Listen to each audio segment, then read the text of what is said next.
एक दिन में स्टार नहीं बनते, सालों लग जाते हैं। आपने समहाउ एक बंदे को स्टार बनाया और उसको गिरा दिया तो फिर कोई फ़ायदा थोड़ी है। और आपके तो टिकट भी ज़ाहिर अनसोल्ड हैं अब तक, तो ये भी एक हैरान। आप बताएं इंडिया पाकिस्तान के मैच के हवाले से क्या ख्याल है आपके? इंडिया और पाकिस्तान में हमेशा ये सोचता हूँ कि ज़ाहिर है एक मेंटल टफनेस का भी एक गेम होता है, जो मेंटलिटी जिसकी स्ट्रॉन्ग रहेगी और सांप पे जिसके काबू रहेगा बस, क्योंकि वो फिर टीम ज़्यादा बेहतर परफॉर्म कर सकती है। और उसमें ज़ाहिर है इंडिया को एज हासिल है, क्योंकि उसमें नहीं तो काफ़ी स्किल सेट और टैलेंट और ये सब चीज़ें में फ़र्क आपको नज़र आता है या? हाँ, देखो स्किल्स भी इनकी बड़ी इम्प्रूव हुई है। इंडियन आपको पता है कि वो स्पोर्ट्स के ऊपर काफ़ी उनकी वर्किंग है। और एक लफ्ज़ में आप ये बताएं कि फाइनल इतवार के दिन क्या होने वाला है? इतवार के एक जुमले में आप इंशाल्लाह ठोक देगा पाकिस्तान। ये तो आपने वो वाली बात की है ना, जो आपका दिल कह रहा है, जज्बात कह रहे हैं, लॉजिक क्या कहती है? नहीं, लॉजिक में भी आप जा सकते हैं जज्बात की तरफ, लेकिन आप लॉजिक लेते हुए जाएं। अच्छा देखें, क्योंकि विकेटें ज़ाहिर है स्पिनर्स को सपोर्ट कर रही होती हैं, और अक्सर हमने देखा है कि जो इंडियन स्पिनर्स हैं वो छाए हुए होते हैं। इंडियन कल भी 3 स्पिनर्स के साथ गया है। हाँ, ऐसे ही ठीक है। और मैं कुलदीप की तो समझ ही नहीं आ रही। मैं उनको स्पिनर्स ही समझता हूँ, और अज़हर पटेल की भी अगर आप बात करें तो। हाँ, तो वो, लेकिन ये है कि वो तो खैर चलो सीधी करता है, लेकिन वो जो कुलदीप यादव है ना, वो जो एक आके बीच में जो अपना गेम चेंजर मारी है कल, हाँ, वो देखने वाली थी विकेट। तो लेकिन बहरहाल पाकिस्तान ज़ाहिर है इस पाकिस्तान को वर्किंग करनी चाहिए। वैसे तो पाकिस्तान को खेलने में हमारे यहाँ कोई बहुत बेहतर स्पिनर को खेलने वाले नहीं हैं, लेकिन अगर ऊपर से अच्छा स्टार्ट मिल जाए और साइम और साहबज़ादा फरहान थोड़ा जज्बात को कंट्रोल में अगर रख के खेले, जैसे वो अफ़गानिस्तान के ख़िलाफ़ जिस तरह से जज्बात के साथ उसने फ़ाइनल में पहले ओवर में आउट हुआ है, तो वो ज़रा थोड़ा बहुत अच्छा क्रिकेटर है, ऊपर से वो आपको बहुत अच्छा स्टार्ट देता है। थोड़ा सा कंट्रोल करे, 2-3 ओवर बस साहबज़ादा फरहान खेल जाए, बाकी इंशाल्लाह वो 50-55 रन 60 रन का जो स्टैंड मिलेगा वो आपको बूस्ट कर जाएगा इंशाल्लाह। तो मसला सारा ये हो रहा है ना कि हम पॉजिटिव अप्रोच के साथ तो जा रहे हैं, अब ये हो तो गया हमारा, लेकिन हमें ना स्पिन बॉलर्स जो है ना वो समझ में ही नहीं आ रहे, कहाँ से जा रही है ये नहीं पता चल रहा था। ये पूरे यूएई की सीरीज़ में हमने फेस किया, और सिर्फ यूएई नहीं, हम और भी जगह पे स्ट्रगल कर रहे हैं। बहरहाल अच्छा, ये भाई ये ऐसा नहीं है कि ये अभी इन बच्चों का मसला है, ये अलमिया है। ये हमारे यहाँ शुरू से ये है। हमारे यहाँ आपका बेहतरीन जिसको बैट्समैन माना जाता है ना, मोहम्मद यूसुफ भाई साहब बिल्कुल स्पिनर में फारिग थे।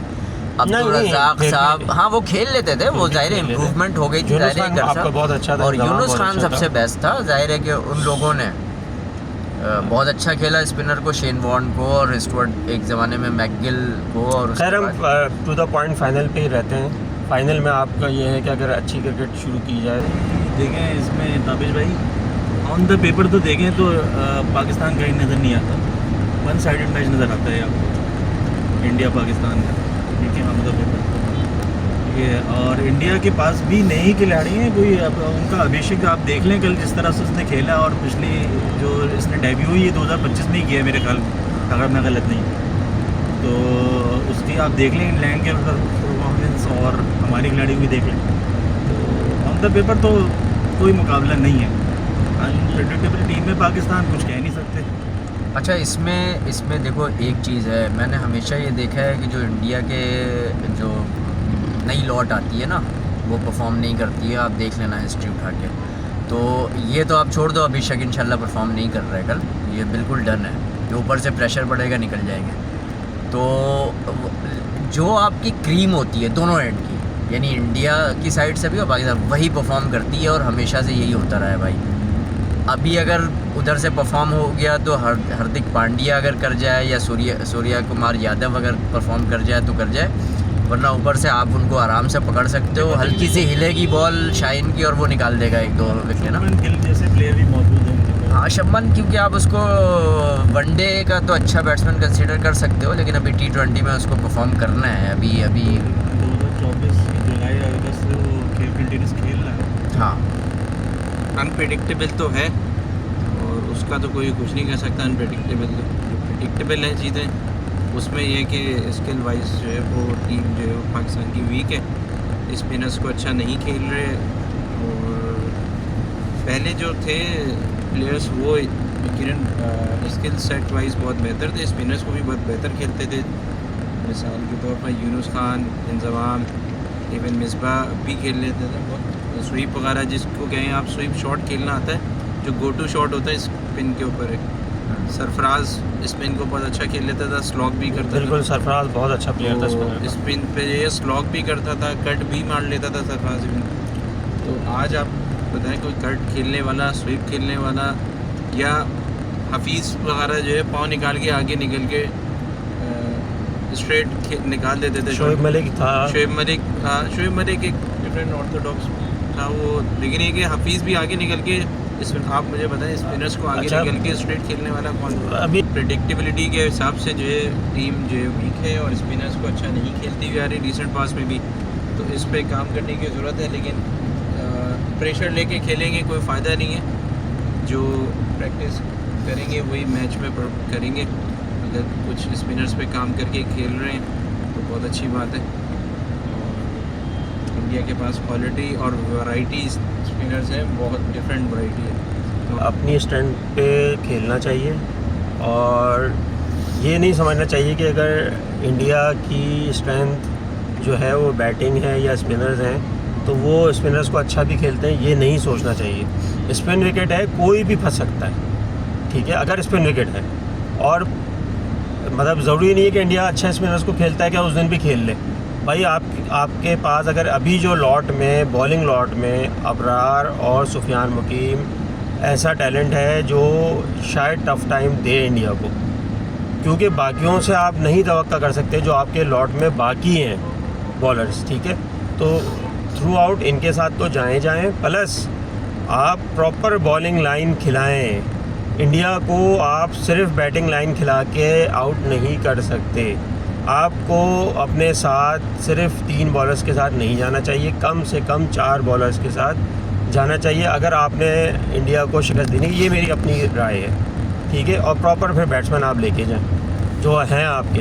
अच्छा, एक लेकिन इसमें मैं चाह रहा आपको हूँ। लाजमी करना पड़ेगा, हारिस वारिस को कहीं डालना पड़ेगा, हारिस नहीं, या मोहम्मद वसीम, हाँ। जो भी है। मतलब मैं कह रहा हूँ, देखिए मैं और आप तो यहाँ से बैठ के नहीं प्रेडिक्ट कर सकते ना कि कौन परफॉर्म कर रहा है नेट्स पे, ठीक है। जो भी आपका बॉलर्स हैं ना, बॉलर्स उनकी बेस्ट कॉम्बिनेशन आपको लेके जानी पड़ेगी। ये नहीं कि 2 वो बॉल वो उससे करा लेंगे। इंडिया बहुत मारेगा, ये बता दूँ।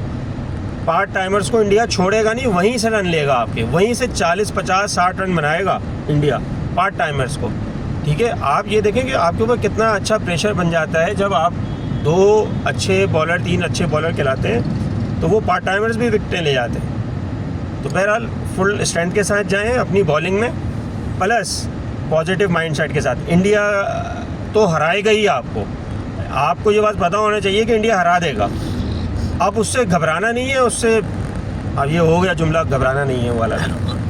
आपको पॉजिटिव नहीं कर, आपको पता है आपको प्रूफ करने के लिए आपके पास कुछ भी नहीं है भाई, आपको कुछ भी नहीं है। आपको वहीं से अच्छा खेलना है। अब जैसे हसन नवाज है, हसन नवाज के लिए ये अपॉर्चुनिटी है, अच्छा खेले, परफॉर्म करे, हीरो बन जाए, सही ना। हम जानते हैं वो जिस कैलिबर का बैट्समैन है, खड़े खड़े बहुत लंबे छक्के मारने लगता है वो, एकदम से हम देखते हैं कि एक्सलरेट करता है तो ज़बरदस्त हो जाता है। और नहीं है ना भाई, देखो, लेकिन हाँ टेक्निक बात का फिर वही बात है, लंबी बहुत हो रही है। लेकिन बात यह है कि आमिर सुहेल के भी कमेंट्स थे कि सईद अनवर जब आया तो उसकी इनिंग्स जो है ना बड़ी डैशिंग होती थी, इधर से उधर से, मतलब छक्के चौके ये वो। लेकिन वो समझ गया था कि ये कुछ दिन की कहानियाँ हैं भाई। अगर मैंने अपनी टेक्निक को स्ट्रॉन्ग नहीं किया, उस पर काम नहीं किया, तो मैं बड़ा बैट्समैन नहीं कहलाऊँगा, टाइम पास बैट्समैन ज़रूर कहलाऊँगा। आज हमारी यूथ को ये बात समझ में आ जाए कि सईद अनवर अगर बनना है ना भाई, तो इधर उधर के ब्लाइंड शॉट और पता नहीं नो लुक शॉट से सिर्फ काम नहीं चलेगा। आप वो मारें, अगले वाले को प्रेशर देने के लिए ज़रूर मारें, उसको पता हो इसको मारना आता है, लेकिन टेक्निक भी इम्प्रूव करें। एक बीच में बॉल पड़े और आपकी गिल्ली बच जाए तो फिर कोई फ़ायदा थोड़ी है। तो ये बात उसने कही सईद अनवर के हवाले से कि इसने बड़ी वर्किंग की थी अपने स्किल सेट्स पे। जाहिर सी बात है आमिर सुहेल से ज़्यादा बेहतर सईद उनको कौन जान सकता है। हाँ जाहिर काफ़ी अरसे साथ उन्होंने उनकी pairing रही तो है। उम्मीद हमारी है, जाहिर सी बात है हम पाकिस्तानी हैं तो हमारी उम्मीद है पाकिस्तान के साथ, हम सब की यही उम्मीद है कि पाकिस्तान इंडिया को शिकस्त दे। और आज के दौर में शिकस्त देना बहुत ज़्यादा ज़रूरी है, क्योंकि हम तो जंग के मैदान में उतरे हैं नहीं, तो हम क्रिकेट को ही एक तरह का जंग का मैदान समझते हैं। नहीं जंग के मैदान में तो हमने 6-0 ठोक दिया है, वो तो मसला नहीं है, उधर तो अल्हम्दुलिल्लाह हम सुपर फिट हो गए। अब यहाँ पर इनको प्रूफ करना है, क्योंकि लड़के कल होंगे तगड़े, क्योंकि उनको पता है हमने 6-0 से मारा हुआ है, तो 6-0 का मकसद बॉडी लैंग्वेज, उम्मीद 6-0 करता का हूँ मकसद बॉडी लैंग्वेज बहुत बेहतर होगी हाँ। इतवार के दिन, और हमारे लड़के परफॉर्म करेंगे और लड़के चढ़ के खेलेंगे, ये चढ़ भी के देख लेना। खेलेंगे इंशाल्लाह, और हम इंशाल्लाह। जीतेंगे इंशाल्लाह। इंशाल्लाह। बहुत शुक्रिया आप लोग।